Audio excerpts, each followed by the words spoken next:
السلام عليكم زمانو. وعليكم السلام حبيبي يبساكو. كم نقا؟ فيادا صدق. جرة والله سود أنا قاعد. مالك جتا كم نقامي. جرة قالت هسا. قالت هو يبغى تكتي قستي نابنو بس كيس. ربي. جستي قاس متى كذي قافت شوينا. قاس متى كوسي قافت وصل سير. أولا أنا كبجة قستي اوكي. نابنو كيس قالت هوني. متى هسرة ابشر ابشر جيتون غلط دلتي والفاد. قالت كم نقا. والفاد بو. سنجرة.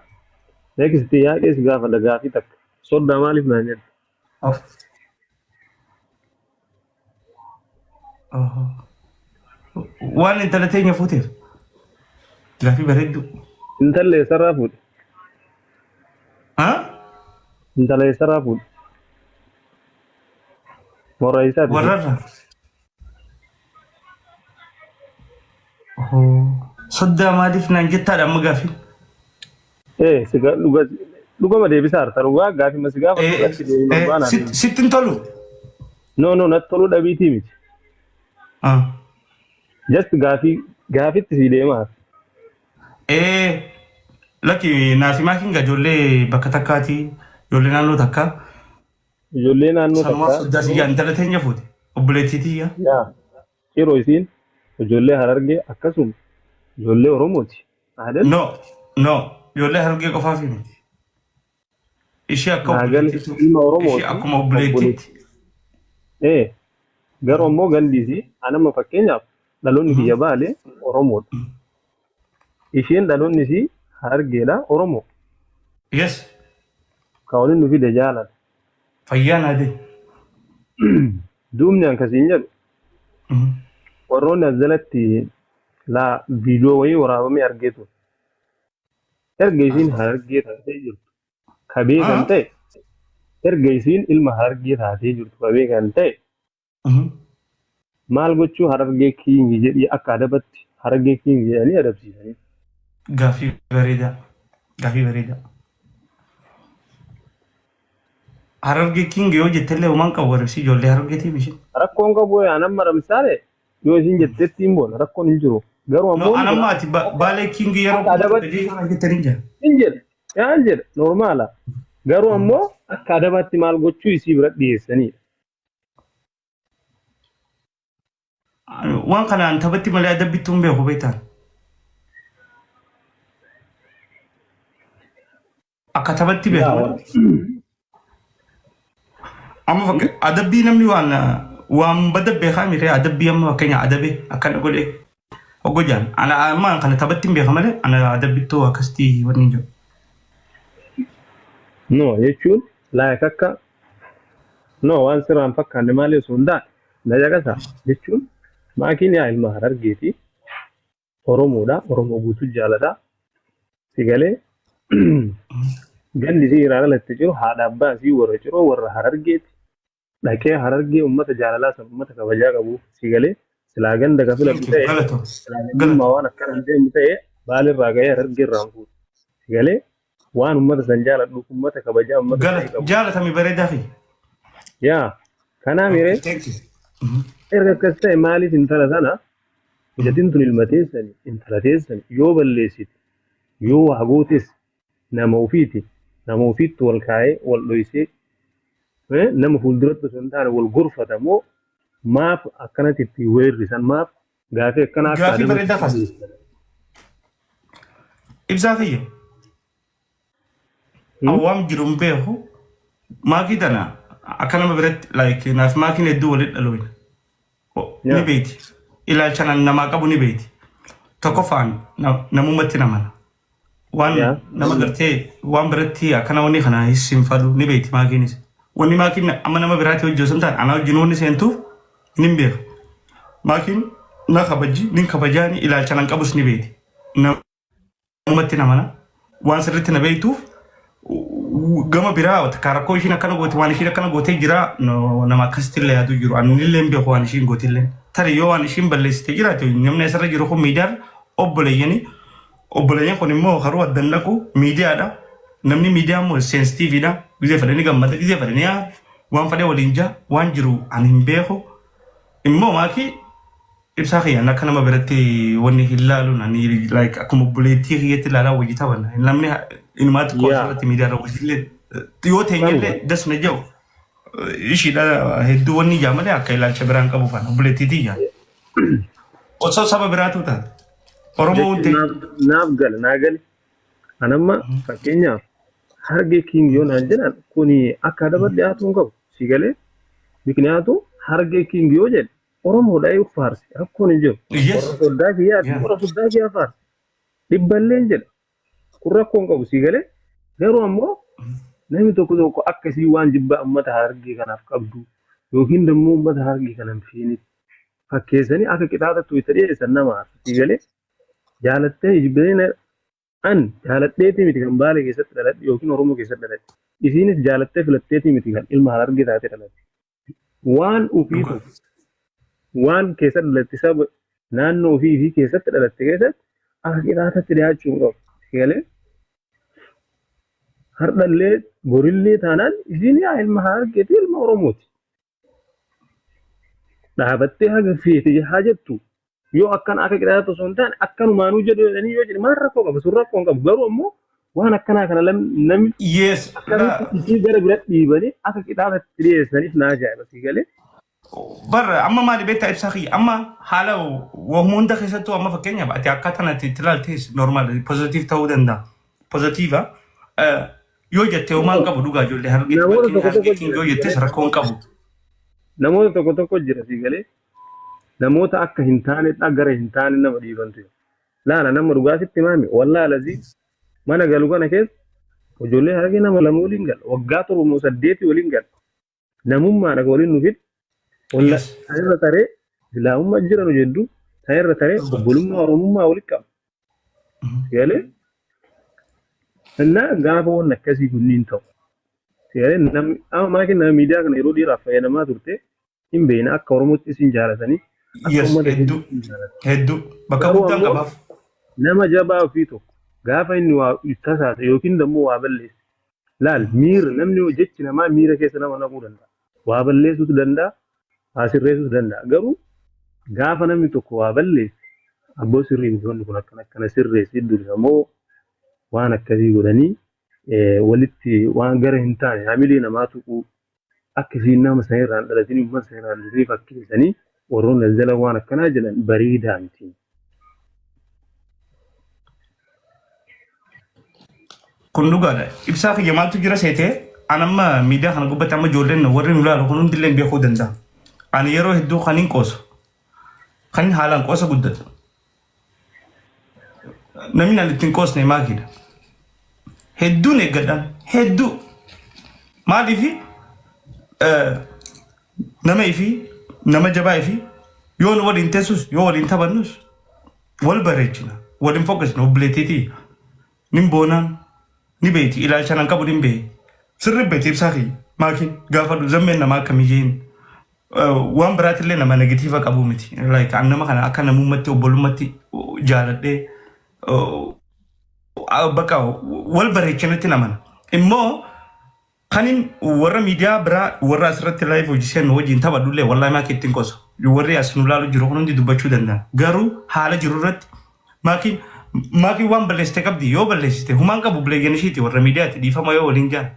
Immoo ani karaa biraa ishii oofuu like waan biraa godhu akkasitti na jala akka fahamtullee amma reefu gizeeti maaliif saddaa yeroo naan jetta gizee naan jettu ni rifadhe wal dhabamu maal jedhuru karaa biraa yaadi maaltu maalti digala jechuun wanni san si gaafadhee waan si fakkaata maaliif soddaana jettaa wayita siin jedhe san ishiin ilma hargee waan taateef yookiin immoo ilma naannoo teessan waan taateef yookiin obboleettii waan taateef soddaanaan jetta duubni ergasiin naannoo san irraa dhufte qixaata akkamitti akka adaba naannoo san godhanii qaxxaanitti na ajaa'ibsii galee. Anis kan beeku. Ibsaa kiyya wallaahi ati amma Baalee Kingii yoo naan jette qixaataa miti kun badhaasa malee. Badhaasa miti yaa badhaasa. Badhaasa. Illee badhaasa garuu akka qixaatatti dhiyaachuun qabuudha malee jechuun qabduu miti boleessa. Yes. Sigalee akka feetetti jechuu dandeetti maaliif waan ofiiti uffaarsite rakkoon hin jiru. Ufaarsuun jechuuf jaalachuun awwala wanni martuu ofirraa jammara. Inkwaan sanii anaayoon aan jette in jedha rakkoon qabu. Mikniyaatum warra soddaa kiyyaati akkasuma oromummaa dhiiga tokko walitti qabna. Sigalee nama walirraa dhallee wal keessa deemee waliin jiraataa kun rakkoon qabu. Garuu waan akkana kanaa kana akkamitti qiyaasa dhiyaasaniidha malee gaafiin biyya san sigalee. Animmoo nama positiiva wallahi. Maaliif waan akkasii laali amma ishiin amma miyyoo takkaa ture reefu giiftiin of nu turte warri amma na laalu jiru kun dhaga'uu mala. Ijoollee baaleeti qananii ijaanii micoota akka giiftiin akka nu turte micoota nani beektaa maakii intala baaleeti morma taakkuu lamaa bareedduu qashtii jee dubbachuu ture micoon tun uumaa rakkoon qabu kuni ilaalcha beektaa ibsaa kiyya jalqaba ilaalcha amma waan deemu kana wajjin laayik gizee uummanni ajjala waa barreessuu fi miira biraa keessa si galchuu danda'a akka nama obboleessa kiyyaa tokkotti anaaf ishii jidduutti illee garaagarummaa namni uumuu fadhuu danda'a obboleettiitii maakiin. Nama osoo hin tahin nuhi amma nuti akka nama wajjin jiru tokkotti an buleessi ishii hagan ishiin xiqqeessine hagan ishiin jecha tokko hin ceenetti bakka ishiif qabus ni beekti sillee yoo taate akkasumatti ni beekte ibsaa kiyyaa naam pozitiif immoo akka nama akka gammachuu tokkotti ishiin jee malee akka nama waan biraa tokkotti ishiin nama biraa taatee waan akkasii miti akkasitti illee fiilna jilaan godhin. Hebbisaa galchime. Hebbisaa jarjar kana galchime. Eenyu kajoo? Hebbisaa jarjar kuma Tookilar.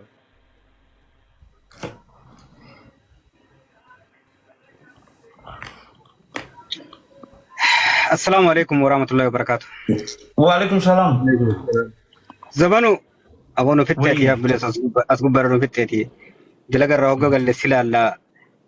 Lukkeeru kaasaa jirta gurba gada baddu. Hafshir bisa gina gami. Ya waan isin jedhu yaada ibsaan kaase. Ibsa assalamu alaikum. Wa alaikum assalam ibsa.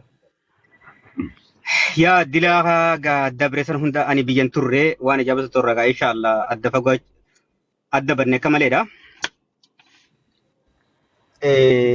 Yaa gaafiin ibsaan CDS zamanoo gaafii ifaadha gaafii namni nama gaafatu qabu si gaafate. Nutiin kun obboleeyyanii nutiin kun tokko osuma gartee walillee adabne jechuudha gartee tokko adabee nutiin kun ganda gartee warra keenya kaan hin taane wanni gartee akkasitti akka adabbitti fudhataniif hin jiru jechuun isaa nama biraatu akka bira fudhata. Namni biraa akka bira fudhata si galee miciyyoon tuni nuti obboleeyyanii dhugaadha akkuma jettee obboleetti teenya. Achi baafnee harargee king jechisiisuu hin qabnu isiin duraan teessanii. No, kana ilaalcha malee bari harargee king yeroo miliyoona takka hojjettee bisaa waan rakkoo qabu miti bari. Rakkoon qabu waan si galee. Ilaalcha bar dura. Laali miciyyoo tana amata meeqa guutuu micoota akka arrabsaa jiraatillee quba qabdaa argaa jirta kana gartee waan miidiyaa gubbaa. Ni beena ani yeroo maaki dubbatan mee viidiyoon dalee naa jettu zamaana. La ansi jalan deemaa jira bara amma micoota na giddiidhaan aarsaniiti beertaa quba laagaa kaanii dubbisanii micoon tun gaaf tokko waan isin jette gabbaatee ani arrabooda harargee miti maqaa kiyyanan kaasinaadha jette micoon tun aartee jechuudha. Okay. Waan sanirra dhaabbatanii miciyyoota harargee keessaa baasanii harargee kiingi godhachiisii agartee amma aggaati akkas jettuun ati namummaa jette malee ati gartee hamtuu takka sirreessan jirtu nama waan bira fudhatu. Nama waan kana qubmaa qabu. Laal miciyyoota amata guutuu arrabsaa turan namni arrabsaa itti baay'ee miciyyoon tun deebisallee deebisaan turre yooni an deebisaa deebise nama kanaatu garagara. Maaltu buuseensa warri mooditaraa nama welcome MJ nama buusinaa asirraa.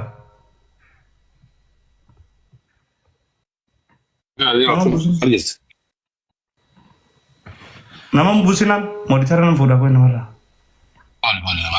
Asal jiru. Kamu jangan ada budak. Ya, nama busun sering miti. Namanya saya. Saya pun ada. Aduh betul. Ya, saya fortune karena kabar. All day sih. Bisa air ke All apa? day bisa gitu. Kalau tahu piro ya Revis.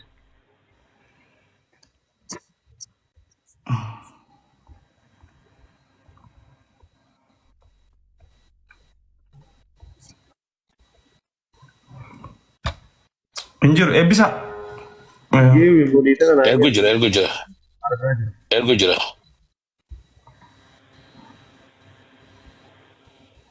Isin agarsiisa? Anuu argaara modii tana naa Yaa amma arke. Meeree duuba.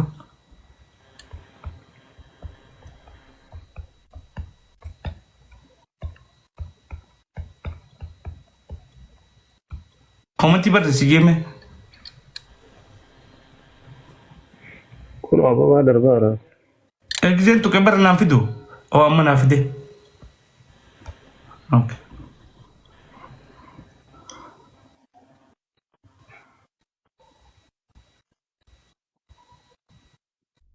Zaman Majid. Accept godhe ni bara. MJ.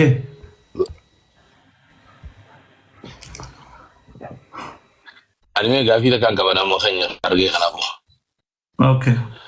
Makiina akka argee taate isin argee akka taate hin beektanii? Akka ajaa'ibatti.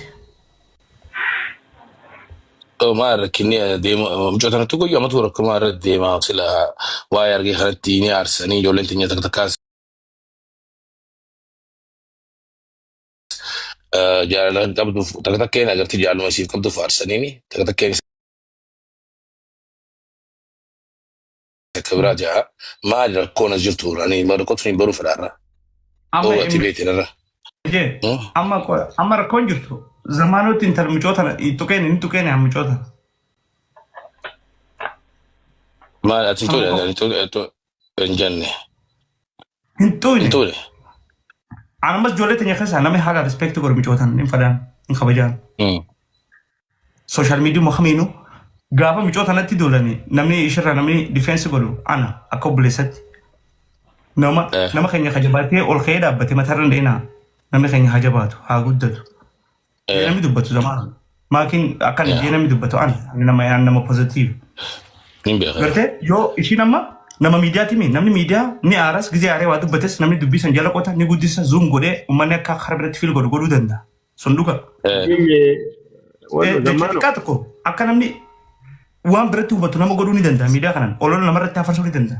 Warri waan kana balleessu nuyi wajji taa'uun kan jaban jaalala obbolummaadha malee anamma yoo ishiin hargee kinga jettallee nu bareechite malee nu fokkistu an akka kitaabatti sanis akka kitaabatti haadeetii miti akka namni difeensi ishii godhuuf illee miti. An bu'aan obboleettii diyyaan xiqqeessee argadu funyaanii na haboon anni hun barbaadu waan akkana waan namni xiyyeetti naa bareedee naa jabaatee wal bareechinu das na jaa malee. Zamanu na dhagaadha.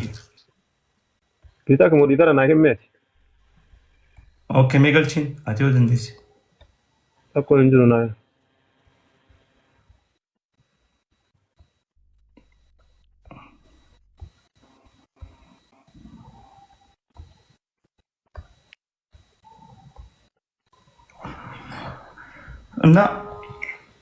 Argin jechuun barra rakkinan qabu barra waan qabu argin jechuun rakkinan qabu siin akkatti fudhatte na fakkaattee amma akka kiyyatti ilaalaa beekta. Argin jechuun siinuu harageedha agartee siinuu harageedha argee jechuun argeefuu dhaabbattee guyyaa sun agartee warra kan ta'e suniif nu bira dhaabbatte argummaa isii OMN irratti soo agartee BBC irratti soo agartee ani intala haragee jettee deebisaa gidee durgaa fi gaafatan akkasitti deebisite beekta. Ani kan hin agareen baala. Jechuun arge king jechuun umma rakkoon qabu moo yeesunitti isin agartee akkatti fudhatte akka xiyyeetti yaada akkatti fudhatte beekta.